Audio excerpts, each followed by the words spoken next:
Yo guys, pack-up na kami. Sabihin, tapos na ang mga eksena. Pero ang lakas po ng ulan dito sa Malolos, Bulacan. Ayan, nagtanggal na po ng mga designs sa stage. Iligpit na ang mga camera. Yes. Oo. Pero nandiyan pa yung mga tent. Kasi nila, may eksena pa daw sa labas. Pero okay lang na ganito na yung damit. Bilay ng director. Yung main director ng Forever Young. Ayan po yung bida, yung batang si Rambo. At saka si Sir Michael de Mesa. Maglolo ko sila sa sa kanilang ginaganapan na kanya-kanyang papel, role sa teleserye. Yun yung bida yung bata, si Rambo. Saka si Direk Michael de Mesa. Invite ni Direk. Nakangiti lang. So, kami ay prepare na para yan. Tatanggal na lahat. Okay yan. Naayos na yung mga lente ng camera. Basta. Naayos na lahat yan. Nag-aayos na lahat ng mga tao. Pero pupunan pa daw kami doon sa labas. Kaya hindi pa kami pwedeng umuwi. Hintay pa kami mga pustahan. Yes. Kaya okay na. So, nakaganito na ako. Uwi na.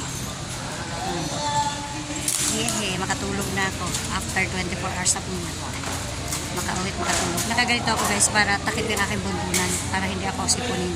Kasi lakas, kanina lakas ang ulan pero ngayon may ambon pa din. May payong naman ako pero syempre para hindi mahamugan ng aking ulo. Kasi yun yung kalaban ko pag nahamugan ng aking ulo. Kaya kailangan uuwi ako takip ang ulo. Yes, okay lang nakaganito kasi mainit. Humid. Hindi, umulan siya pero hindi siya malamig. Humid dito sa Bulacan. Dahil Malolos, Bulacan. Mainit yung reflection. Pero umulan. Kaya nakaganito lang ito. Yes. Ganito guys, pagkatapos ng shooting, lalimpitan. Pero mga crew lang naman naglilipit. Kami, naghihintay kami ng instruction.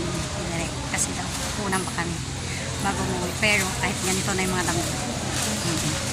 Hindi rin namin alam kung anong klaseng scene. Basta, ayaw pa kami pauwi. So, meron pa daw eksenang konti. Eksenang konti. So, lahat kami nakapagpalit na ng damit.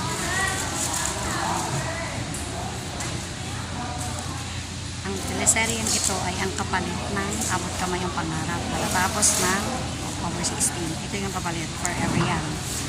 Si Rambo at saka si Sir Michael de Mesa at saka si Miss Yula Valdez, Miss Chanda Romero na din sa Monte, tsaka si tawag nito, yung Blanco apelyido, masyadong kilala. Yun.